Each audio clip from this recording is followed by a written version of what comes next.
I'm your host, Queen Everlena, and this is QED Season 2 wrap up. Now, we're going to talk about how Andrew Knapp could never map me out. Well, after the whole debacle with Quay, right? Y'all remember Quay? That's the one that alienated me from the Asian Student Union. I never thought I'd love again, but I did find love again. I went to the movie theater and I seen the movie The Wedding Date. The Wedding Date was actually in the theaters at this time. And one thing that really stuck out for me watching this movie is where it said that every woman has exactly the love life that she wants. And I said, you know what, that's right. Hmm, because if I really was like done being single, have I really tried all the different options out there available for me?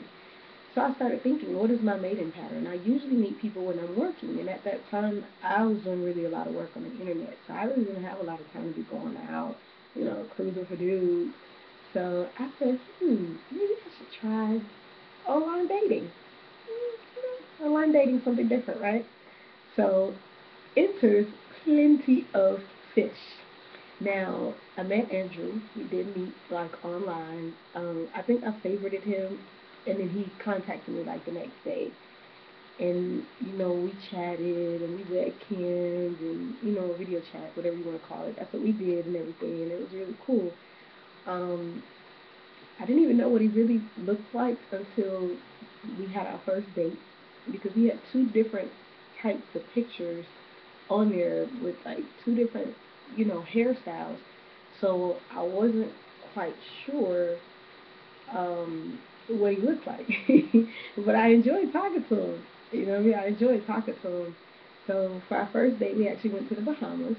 He was vacationing. He was going on a trip. He was already planning to vacation, and so he just, invited me, with him. I know that's crazy. You meet somebody, you meet them online, and then you go to the Bahamas. I know it's like the best setup for some kind of kidnapping news story. But nonetheless, the only thing Andrew kidnapped was my heart. That was the only thing that he kidnapped that week that we were in the Bahamas. I had a lot of fun because I had been to the Bahamas before with my parents, my mom and my stepfather, but I had never been, outside of the U.S. with a dude. And it was kind of like a fantasy of mine, like travel the world. That was something I wanted to do. So Andrew actually afforded me that opportunity. My stepmother, who was battling breast cancer at that time, had recently passed during the time when me and Andrew was courting, and I was taking care of her. So she was now no longer with us. I really didn't have a reason to stay in Florida, or rather stay in Miami while Andrew was in Orlando. I wanted to be with my man, so I moved from Miami to Orlando. Now, ever since I read the book Jane Eyre and learned of this one character, Rosamond, I always wanted to name my firstborn Rosamond. So I would talk to Rosamond about helping me find his, because I believe I'm going to have a boy, his father. And when I was in Orlando with Andrew and we were trying to, look for apartments and stuff like where we were going to live, where we were going to stay, I said to Andrew, I was like, Andrew, no, wait, even before that, when he told me where he lived in Orlando, he lived in an area called Rosemont. And Rosemont is a derivative of Rosamond. So I was like, what?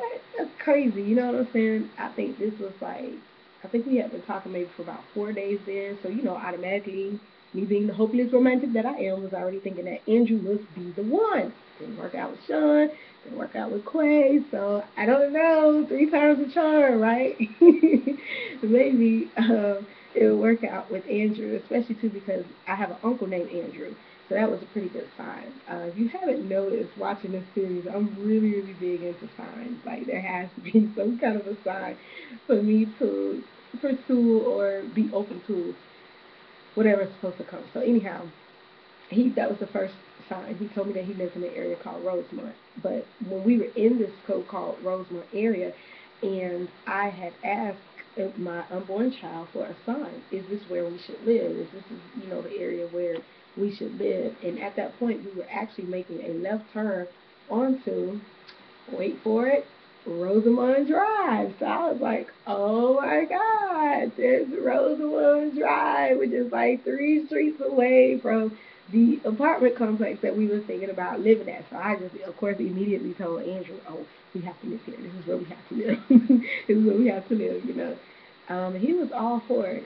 Andrew was, he was wonderful. He was everything I had ever wanted. Everything I had ever wanted. Except Andrew didn't really want me. He had a complaint about everything. Like everything. Like anything from my hair to my weight to the people that I dealt with, that I talked to. It's just, I just didn't understand. I mean, it's like you telling me you love me and you want to get married, but you want to change everything about me. When we first started talking, it was like, oh yeah, you want to be an entertainer? I'll go anywhere that you go. I'll travel anywhere you want to travel. And then all of a sudden, it was just like, forget about all that entertainment stuff. You need to get a job. And you need to do this and do that. Don't try to have your own business. Like, I was like, whoa, whoa, whoa, whoa, whoa. What?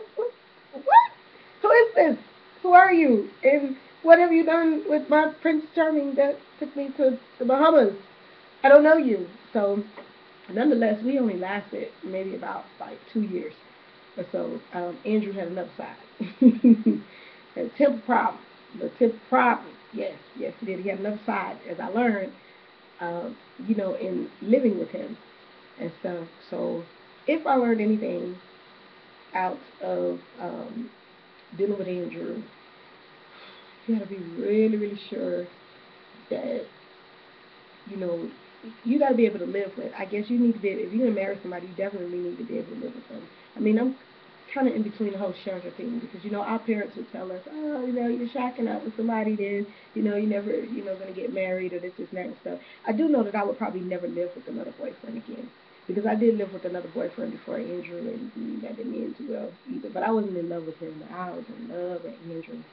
I mean, when we broke up, one of the things that I had asked he actually kicked me out. That's what happened. He kicked me out because he thought I cheated on him with Akon.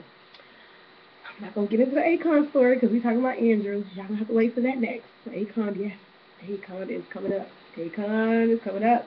So anyhow, he thought I cheated on him with Akon. He had no evidence and he kicked me out. It took me about 2 weeks to figure out that was the real reason why we broke up. But the day that we actually broke up, I woke him up early that morning with a treat. I'm not gonna say what treat, but I'm grown, and you know what grown women, the best way to wake your man up with in the morning. And I took him to breakfast. We got into some stupid fight in the car, and next thing I know, usually when we would get into an argument, I would go walk. That's what I would do. I would go walk.